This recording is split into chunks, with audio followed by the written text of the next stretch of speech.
I got one idea that I'm especially psyched out of my mind about. You know, it's one of those ideas where you're just like, yes! Dave? Dave Flynn? On the radio! Hold on to your butts. Hey there, welcome to Dave Flynn on the radio, the #1 blogcast on the internet. I'm Dave Flynn, and since reading is hard, I'm going to do it for you.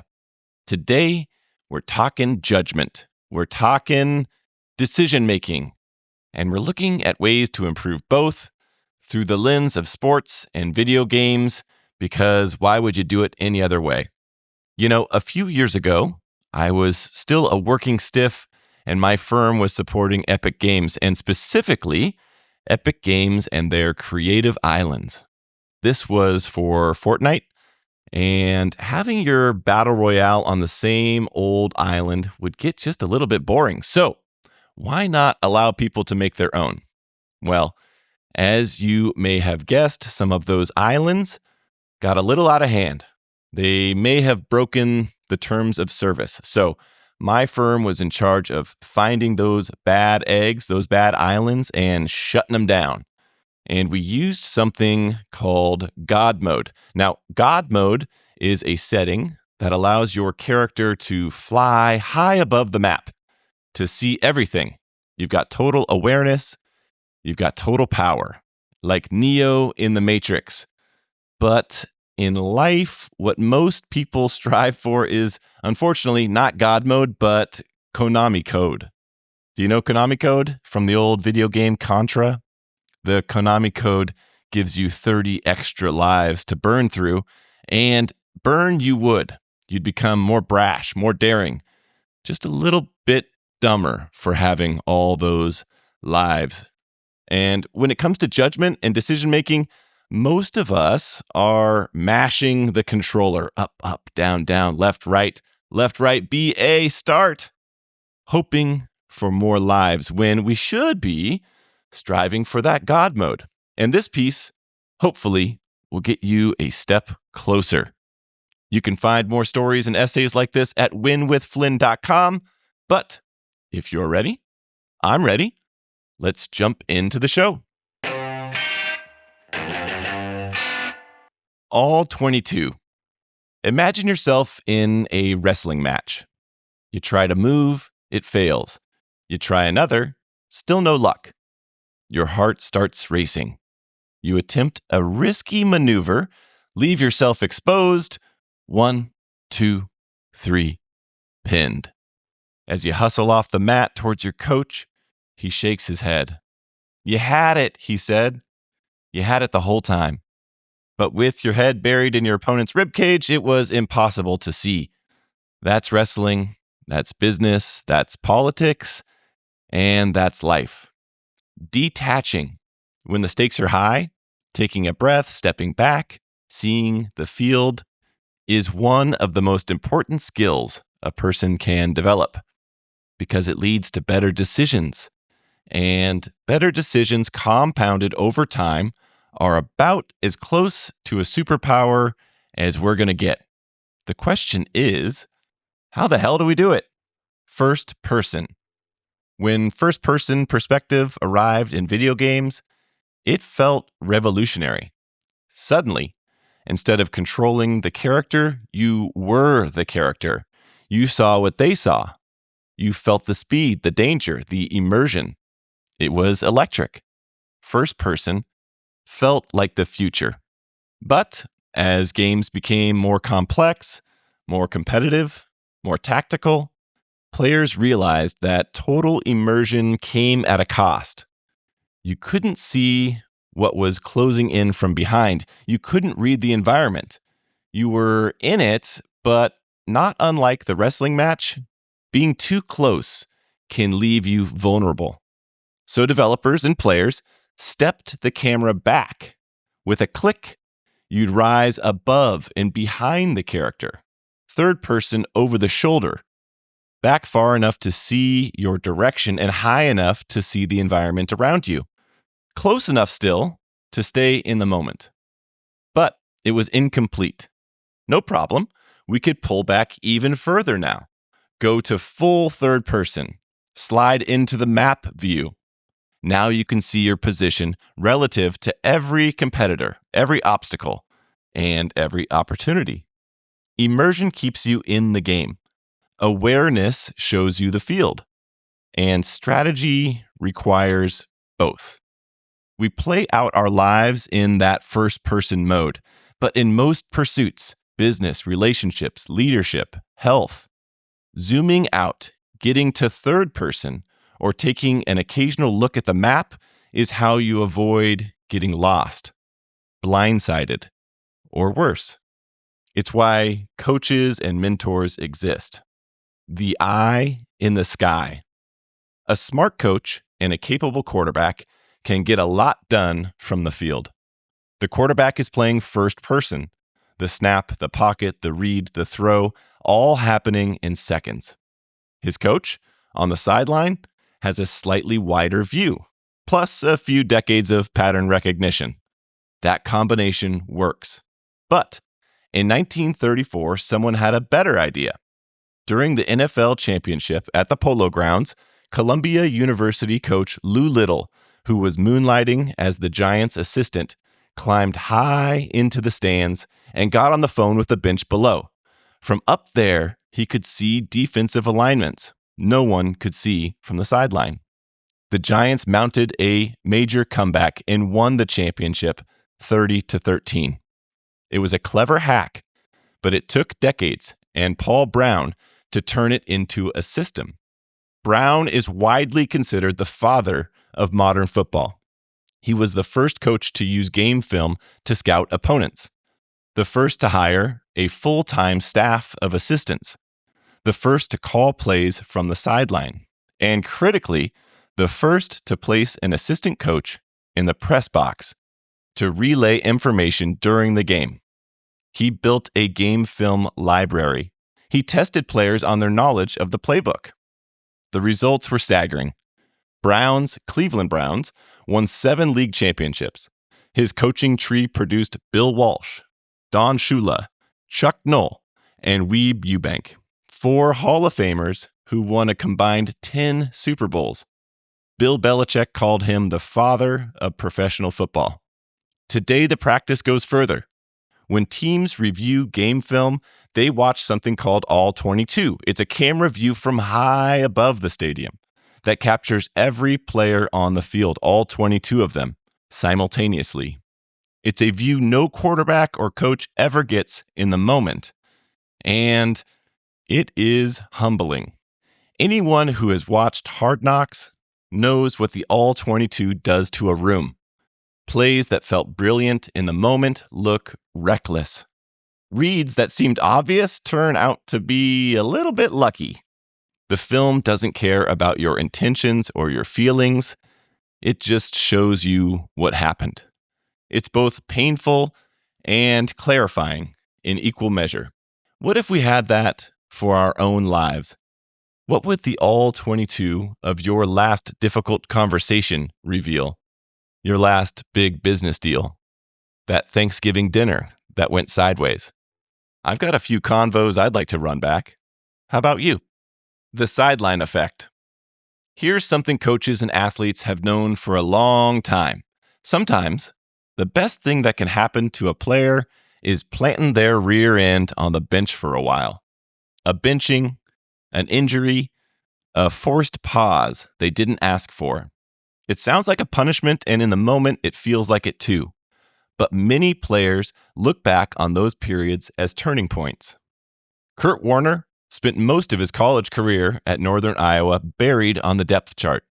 After finally starting his senior year, he went undrafted, got cut by the Packers, and spent the next few years stocking shelves at a grocery store and playing in the Arena Football League. When he finally landed with the St. Louis Rams, he spent another season on the bench, but he watched and he observed. In interviews, he said, "I learned more about the game sitting on the sidelines than I ever did playing. I could see the field, read defenses, understand what good decisions looked like. When my time came, I wasn't just ready physically, I was ready mentally." He went on to win 2 NFL MVP awards and a Super Bowl. His rise required talent, but perspective, earned the hard way, is what got him to the top. Even after winning a ring, Warner's career sent him through more benchings, losing a starting job to Eli Manning in New York, battling for playing time in Arizona. Most veterans would have checked out. Holding a clipboard is a pretty nice way to earn a living. Warner kept the headset on. He used his time as a backup to study defensive schemes. And when he finally got the start for the Cardinals, he could see the field like never before. And that old joke holds true. Do you know what they call a quarterback who doesn't watch film? Unemployed. Coach DiFilippo said, look, Jamarcus, we've got about 15, 20 plays. Here's a DVD for you. Tonight, I want you to watch these, okay? We feel like these are the best for you and what your skill set can do. Tomorrow, you tell me which ones you like, which ones you don't like. So the next day, they come to practice, come to the facility, say, hey, Jamarcus, hey, how's that DVD? Did you look at it? What He's like, oh, coach, all the plays. I'm good. Whatever you want to run, let's do it. I like him. He said, okay, which ones you like? 5 of them? Do you like 6 of them? 10 of them? How much you like? Coach, whatever. I saw them, that we good. We ready to go. I can do them all. And Coach DiFilippo was kind of looking around and was like, it was a blank DVD. The bias in the bleachers. There's a catch to all this, and it's worth naming before we go further. Head down, defenders closing in, 3 seconds to make a decision. You can't see the field because you're too deep inside the moment. That's a visibility problem. The solution is to zoom out. Coaches, film, mentors, the map view. Get the camera in the upper deck. But there's another path to failure that's even more common than you'd think. Watch a close call go against the home team sometime. The eye in the sky is right there on the screen. Every angle confirms the call. The player was clearly out of bounds. And fans are still screaming, still booing, absolutely convinced he was in. You can ask them directly, and I have. You see he was out, right? They can't see it. Not through the makeup and wigs. Their emotional investment has made them choose a fictional version of the play. They have full access to the perspective we've been advocating for, and they're actively rejecting it in favor of what they want to be true. This is not stupidity, it's human nature, and it lives in all of us in areas where we have the most invested. It's also why you can't outsource your perspective. Fans, critics, they are all around us. Some of them even have nice hair and work on TV. Fans will tell you you're brilliant, critics will tell you you're wrong, and it's unclear if either is watching the film. If they are, neither is watching it honestly. The goal is to develop systems that will give you an honest analysis from someone in the trenches of your life. You, which means getting the camera is only step 1. Step 2 is watching the footage without flinching. And step 2 is much harder. The higher the stakes, the more deliberately you have to build honest review into your process. It won't show up naturally. Your brain will protect you from uncomfortable truths every chance it gets. The system has to be stronger than the instinct to look away. Developing your own All-22. First, are you sure you want to? I'm writing this and I'm still not entirely sure I want to. The All-22 means no hiding. It means you see the truth, and it takes practice, but the practice maps cleanly onto the same 3 perspectives we've talked about from the start. Level 1, first person, capture it.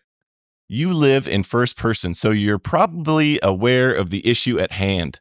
Recalling what you had for lunch is hard enough. Reconstructing the details of a given day with any real clarity is nearly impossible. So level 1 is to capture, to record your thinking and perspectives before your memory starts rewriting events into something more or less flattering. Journal. Keep a decision log. Record a voice memo after a hard conversation. Write a quick note before a significant choice. The format doesn't matter much. Audio, video, whatever you'll actually do. The point is to get the frontline account before the choices you made start to fade. The specific version I've found most useful is a decision log, an idea I borrowed from David Gardner. He's the co-founder of the Motley Fool. David is sort of a legend for picking what he calls rule breaker stocks, the kind that look insane to everyone else until they change the world. His edge in the market is how he tracks his thinking. And I'm going to come out and say it. Your edge in whatever it is you choose will be in how you track your thinking. Before Gardner buys a stock, he writes down exactly why. What does he expect to happen? What would have to be true for this to work out? Then he does the same thing before he sells. Why? Because a year later, if the stock is up 50%, his brain is going to try and tell him he's a goddamn genius. If it's down 50%, he'll feel like a pathetic loser. But the diary tells the truth. Was the business doing what he thought it would do? Was his reasoning sound? Or did he just get lucky? That distinction matters. If you bought Apple in the early 1990s and made a pile of cash, you might feel like a genius. But why did you buy it? If your thesis was the Newton, Apple's failed PDA, you got lucky. Your judgment was wrong. The market and Steve Jobs bailed you out in the years that followed. The better reason to buy Apple came 5 years later, when they canceled the Newton. That was the moment we saw Apple was reviewing their All-22 and seeing the whole field. The decision log separates the quality of your thinking from the randomness of outcomes. Over time, it becomes one of the most clarifying documents you'll ever keep. You start to see where your judgment is sharp and where it's consistently drifting. Ego, impatience, wishful thinking, outside pressure, all have an impact. It's hard, not the system. The system is incredibly simple. But the recording of decisions and ideas with the eventuality of seeing it down the line is an invitation to the pain cave. If you're wrong, you'll be forced to see it, right there, in your own handwriting.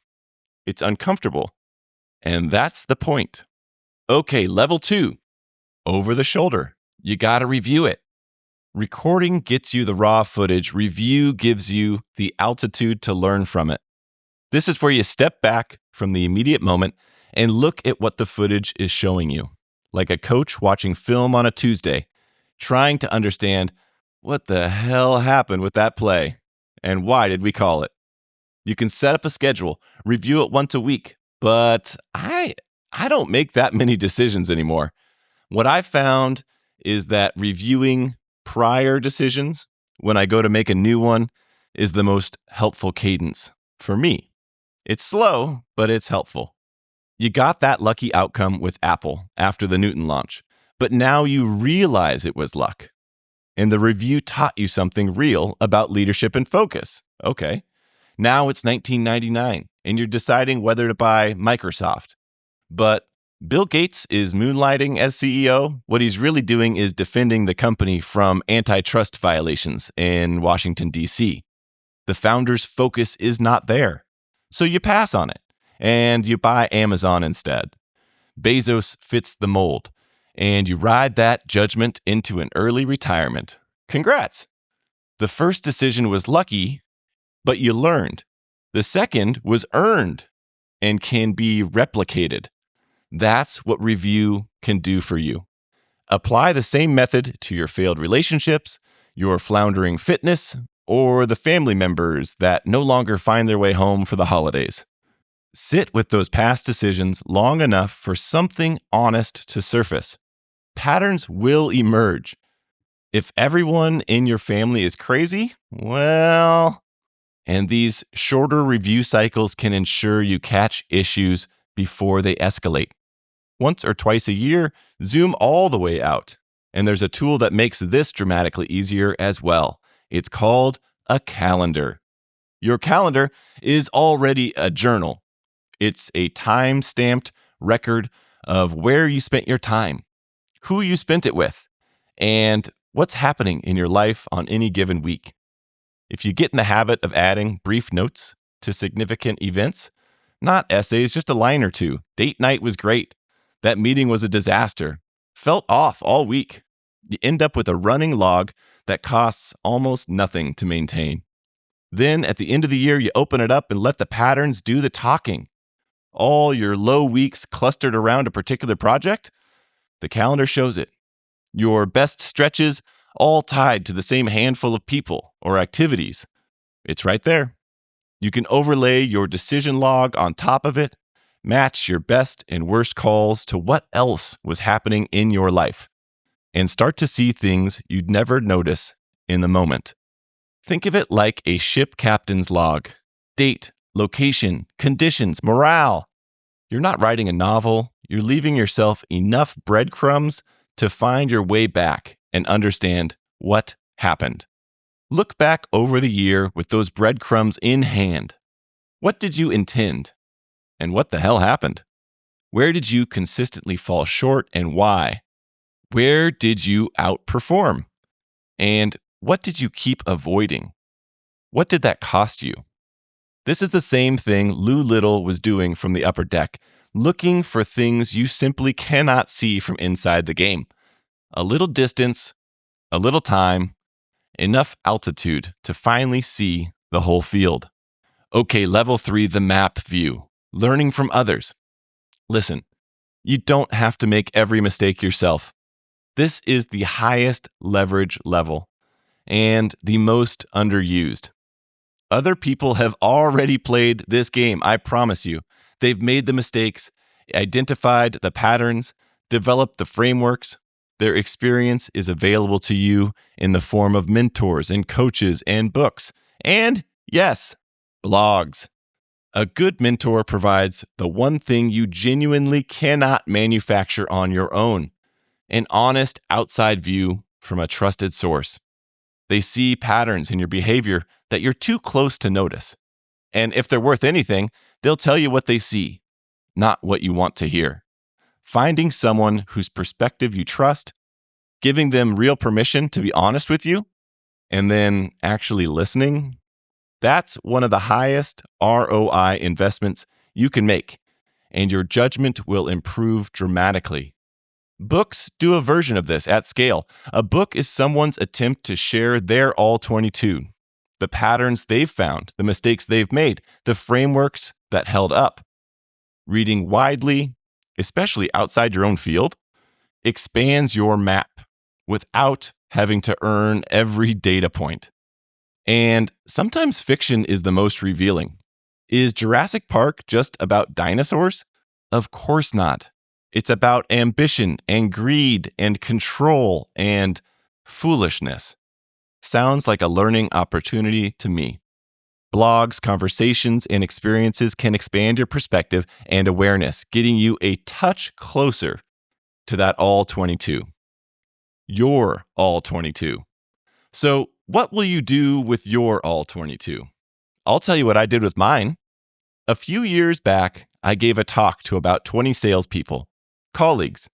The topic was on how to be remarkable. I borrowed liberally from Seth Godin, paired that with a framework I'd been developing, and gathered the group in a slightly too small conference room. The talk was supposed to be 10 minutes.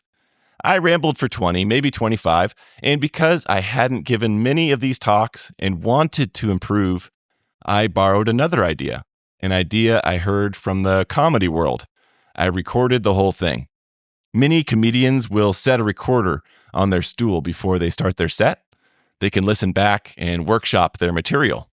That was my plan.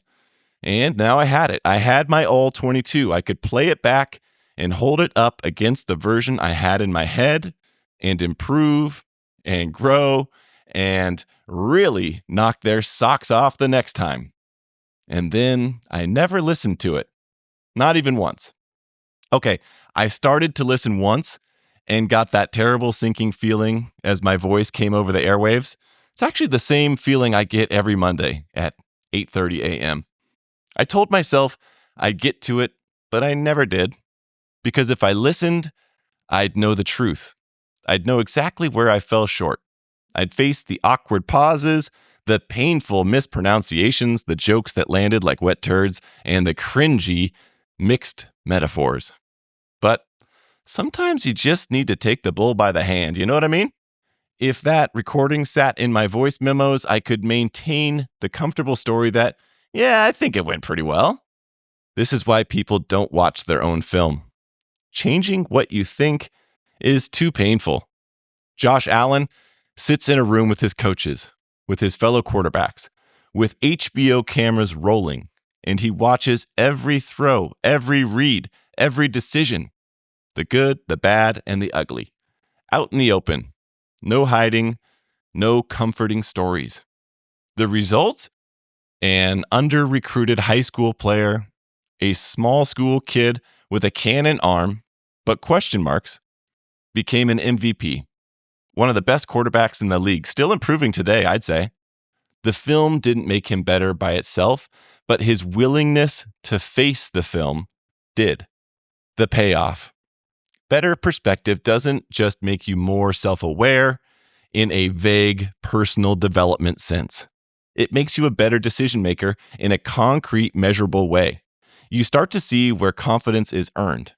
Sometimes you look back at the record and realize you're actually better than you thought.